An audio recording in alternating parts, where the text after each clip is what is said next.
Bicara masalah pangan, tidak ada ujungnya. 268,9 juta warga Indonesia butuh makan. Berangkat dari hal itu, lantas apa saja solusi dan harapan ke depannya? Kita tahu bahwa ketahanan pangan merupakan kondisi ketika semua orang pada setiap saat mempunyai akses secara fisik dan ekonomi untuk memperoleh kebutuhan konsumsinya, untuk hidup sehat dan juga produktif. Pembangunan ketahanan pangan di Indonesia terkendala kondisi sumber daya manusia. Jadi, pembangunan pertanian pada dasarnya adalah pembangunan manusia itu sendiri. Pembangunan ke depan mengarah pada modernisasi pertanian dengan dua titik utama, yakni peningkatan SDM dan juga update teknologi. Lantas, apa saja tantangan menuju ketahanan pangan di Indonesia? Masalah pertama, yakni proses regenerasi petani yang menurun setiap tahunnya. Menurut data dari LIPI, sekitar 71% penduduk Indonesia yang bergantung pada sektor pertanian, hanya 3% saja anak petani yang mau melanjutkan pekerjaan orang tuanya. Kurang berminatnya mereka terhadap sektor ini disebabkan oleh terkendalanya lahan, biaya pertanian, dan juga pendapatan yang tidak menentu. Masalah yang kedua, ketergantungan petani pada harga yang ditetapkan oleh tengkulak. Sudah menjadi hal yang lumrah bahwa petani mengalami ketergantungan harga kepada tengkulak, sehingga tengkulak dengan mudah menetapkan harga jual produk pertanian. Lemahnya keadaan petani dalam andil menetapkan harga berdampak pada 63% pendapatan petani kurang dari 1 juta per bulan, dan yang berpendapatan 3 juta per bulan hanya sebesar 11% saja. Hal ini menyebabkan tingkat kesejahteraan petani menjadi rendah. Tantangan yang ketiga ialah minimnya modal pembiayaan petani. Berdasarkan survei Sosial Ekonomi Nasional 2016 menyatakan bahwa hanya sekitar 15% saja petani yang mampu menjangkau kredit di bank. Penyaluran kredit dari bank untuk sektor pertanian di Indonesia belum sampai pada petani dengan skala usaha yang kecil dan mikro. Pada bank umum, sektor pertanian hanya memperoleh sebesar 7,4% dari total kredit yang disalurkan. Alasan utama bagi perbankan untuk tidak memberikan kredit kepada petani adalah karena faktor ketidakpastian dan rentang waktu dalam proses produksi yang tidak memungkinkan petani membayar kredit. Adapun penyaluran melalui kredit usaha rakyat dirasa kurang sesuai dengan kebutuhan petani, karena menerapkan sistem bunga yang mengharuskan petani membayar setiap bulannya. Padahal, mayoritas komoditas pertanian tidak dapat dipanen hanya dalam waktu 1 bulan. Apabila permasalahan ini tidak segera diselesaikan sesuai dengan hasil penelitian LIPI, maka Indonesia akan dihadapkan dengan krisis petani pada 10 hingga 20 tahun ke depan, tepatnya pada tahun 2025. Ditambah lagi tantangan semakin berat karena menurut Badan Pusat Statistik, jumlah total penduduk Indonesia pada tahun 2035 diperkirakan mencapai 305,6 juta jiwa. Dengan banyaknya penduduk, maka kebutuhan makanan pokok bergizi juga ikut bertambah, sehingga hasil pertanian dalam negeri diperkirakan tidak cukup untuk memenuhi kebutuhan penduduknya. Dalam penulisan gagasan ini, kami menggunakan jenis penelitian deskriptif dengan pendekatan kualitatif, di mana kami menggunakan kajian literatur ilmiah dalam penulisan kami tanpa melakukan survei secara langsung. Paradigma kualitatif menekankan pada pemahaman mengenai masalah dalam kehidupan sosial berdasarkan kondisi realitas atau natural setting yang holistik, kompleks, dan rinci. Sumber data yang kami gunakan yakni data sekunder. Data sekunder merupakan sumber data penelitian yang diperoleh secara tidak langsung melalui media perantara berupa bukti, catatan, atau laporan historis yang telah tersimpan dalam arsip baik yang telah dipublikasikan maupun tidak dipublikasikan.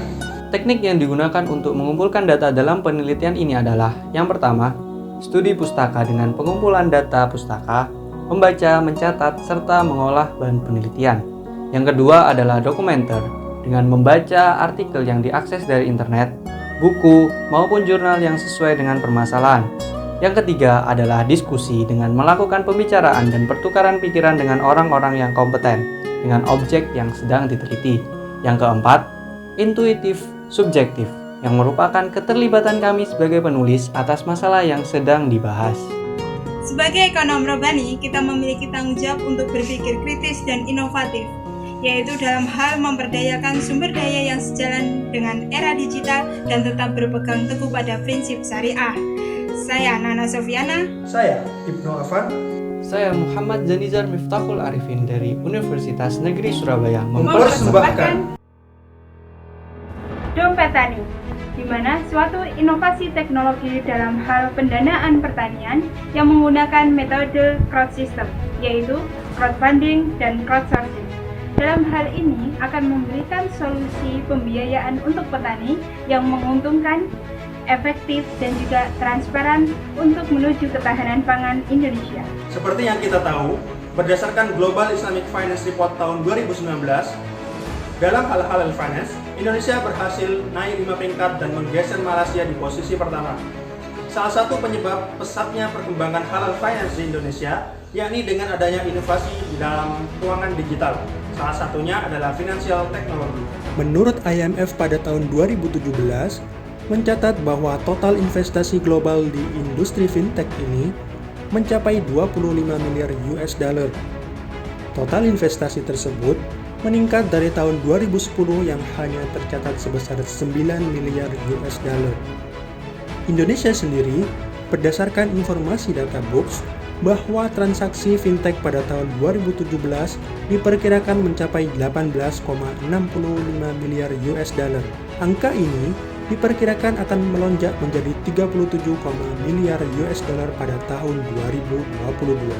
Perkembangan fintech secara masif ini tidak terlepas dari banyaknya jumlah pengguna internet di Indonesia yang mengalami peningkatan sebesar 432% dari tahun 2011 hingga tahun 2017. Hal ini menjadi peluang sekaligus tantangan bagi perusahaan-perusahaan startup fintech di Indonesia.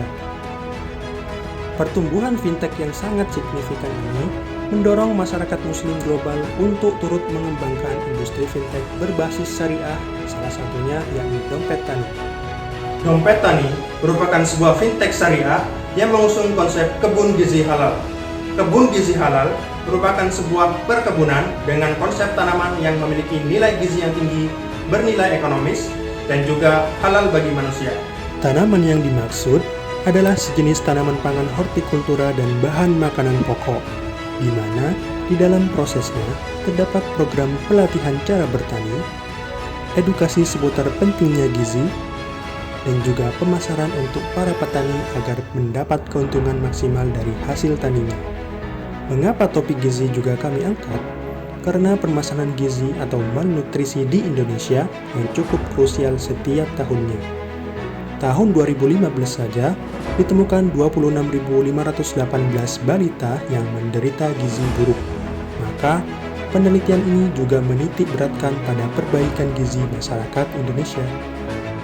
Keunggulan dari Dompet Tani ini sendiri ialah terdapat pada sistem yang digunakan, yaitu crowdsourcing dan juga crowdfunding, di mana crowdfunding merupakan urun dana yang dilakukan oleh investor dan juga crowdsourcing merupakan urun ide atau urun ilmu yang dilakukan oleh stakeholder, di mana menyumbangkan dalam hal ini layanan, ide maupun konten.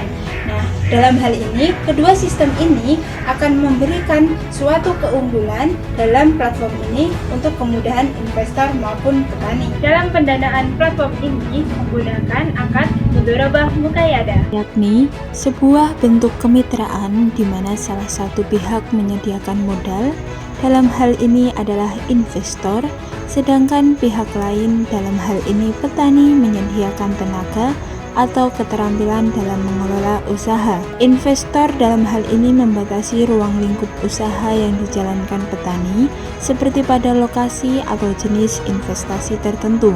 Modal yang diterima dari investor akan dikelola oleh pihak Dompet Tani untuk diinvestasikan ke dalam proyek yang ditentukan oleh investor. Dalam hal ini, Dompet Tani akan mengambil keuntungan sebesar 10% dari setiap transaksi yang ada. Dalam mengembangkan platform ini, kami bersinergi dengan beberapa stakeholder yakni akademisi, pelaku bisnis, komunitas, pemerintah, dan juga media. Platform Dompet Tani memiliki dua pilihan menu yakni menu untuk petani dan juga menu untuk investor. Sebelum mengakses platform ini, masing-masing dari mereka wajib mengisi dan melampirkan persyaratan administrasi yang dibutuhkan oleh Dompet Tani. Adapun alur dalam pembiayaan melalui aplikasi Dompet Tani. Yang pertama, pengajuan proposal oleh petani. Lalu, proposal tersebut diverifikasi oleh Dompet Tani. Di sisi lain, investor melakukan pendaftaran. Setelah melakukan pendaftaran, investor akan disuguhkan pilihan proposal petani yang telah melalui proses verifikasi oleh Dompet Tani. Setelah memilih, notifikasi pemberitahuannya akan masuk ke petani. Lalu, petani dan investor melakukan akad mudharabah muqayyadah melalui perantara Dompet Tani dengan menyetujui term of agreement yang telah berlaku. Bagaimana apabila petani gagal panen? Kerisauan tersebut dapat kami minimalisir dengan dua langkah utama, yakni langkah preventif dan juga langkah represif. Upaya preventif yakni dengan menggunakan sistem crowdsourcing yang dapat menambah pengetahuan serta informasi kepada petani mengenai harga bibit, pupuk, metode pencegahan wabah, info perkiraan cuaca selama beberapa hari, dan metode yang baik dalam bercocok tanam sehingga resiko-resiko tersebut tidak terjadi. Ditambah dengan adanya proses monitoring, maka petani akan diawasi secara langsung oleh surveyor dari platform Dompet Tani. Untuk upaya represif, yakni dengan mendaftarkan usaha kebun gizi halal pada asuransi syariah yang telah bekerja sama dengan pihak platform.